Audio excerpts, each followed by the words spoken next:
1960 దశకంలో ఈ ప్రాంతానికి ప్రధానంగా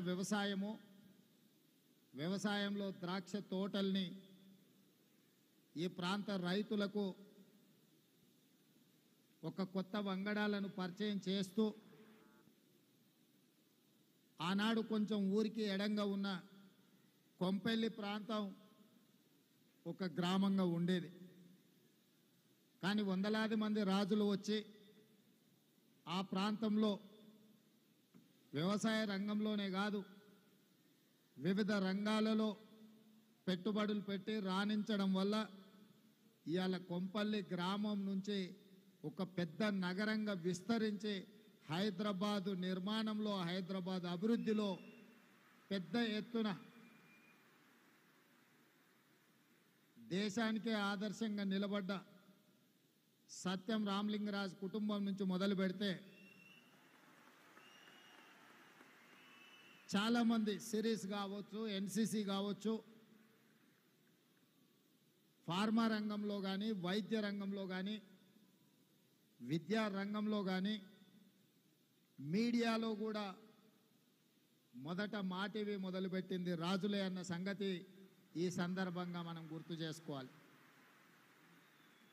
TV9కి అలా ఇంత ప్రాచుర్యం ఉంది అని అంటే TV9ను ప్రారంభించింది కూడా రాజులే అన్న సంగతి ఈ సందర్భంగా మనం గుర్తు చేసుకోవాల్సిన అవసరం ఉంది. ఏ రంగంలో అయినా రాజులు ప్రవేశిస్తే తప్పకుండా రాణిస్తారు. రాణించడానికి పెట్టుబడి అని ఎవరైనా అనుకుంటే అది పొరపాటు. రాణించడానికి వాళ్ళ శ్రమ, వాళ్ళ కమిట్మెంట్, వాళ్ళ ట్రస్ట్, వాళ్ళ శ్రమ వల్ల, నిరంతరం కష్టపడే తత్వం వల్ల ఏదైనా రంగంలో, వృత్తిలో వాళ్ళు ప్రవేశిస్తే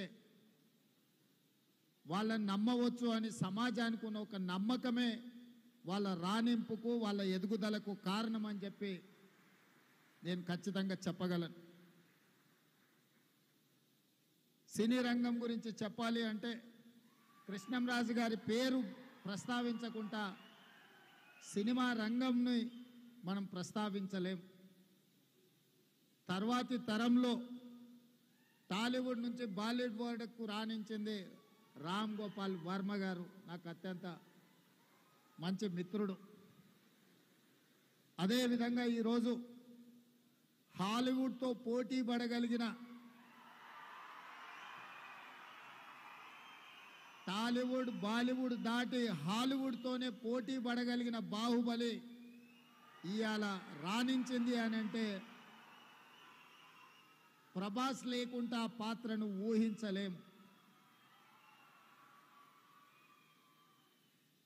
వీటన్నిటికీ వీళ్ళందరూ రాణించడానికి ప్రధానమైన కారణము వాళ్ళ కఠోరమైన శ్రమ, వాళ్ళ పట్టుదల అని చెప్పి తెలంగాణ రాష్ట్ర ముఖ్యమంత్రిగా నేను చెప్పదలుచుకున్నాను. అదేవిధంగా తెలంగాణ రాష్ట్రంలో ఉన్న అత్యంత ప్రధానమైన పరిశ్రమ నిజాం చక్కెర కర్మాగారం. ఇవాళ నిజాం షుగర్ ఫ్యాక్టరీ కూడా ఒక రాజుగారి చేతిలో ఉంది. మళ్ళీ దాన్ని పునఃప్రారంభించడానికి ప్రభుత్వం వైపు నుంచి సంపూర్ణ సహకారాన్ని అందించి గత 10-12 సంవత్సరాల నుంచి ఉన్న కొట్టుమిట్టాడుతున్న ఒక సమస్యగా ఉన్న నిజాం షుగర్ ఫ్యాక్టరీ సమస్యను కూడా ఈరోజు మా ప్రభుత్వం పరిష్కరించి మీ మీద ఉన్న విశ్వాసంతో ఈరోజు ఆ షుగర్ ఫ్యాక్టరీని తిరిగి ప్రారంభించి ముందుకు తీసుకువెళ్ళాలి అని చెప్పి మా ప్రభుత్వం నిర్ణయం తీసుకున్నది.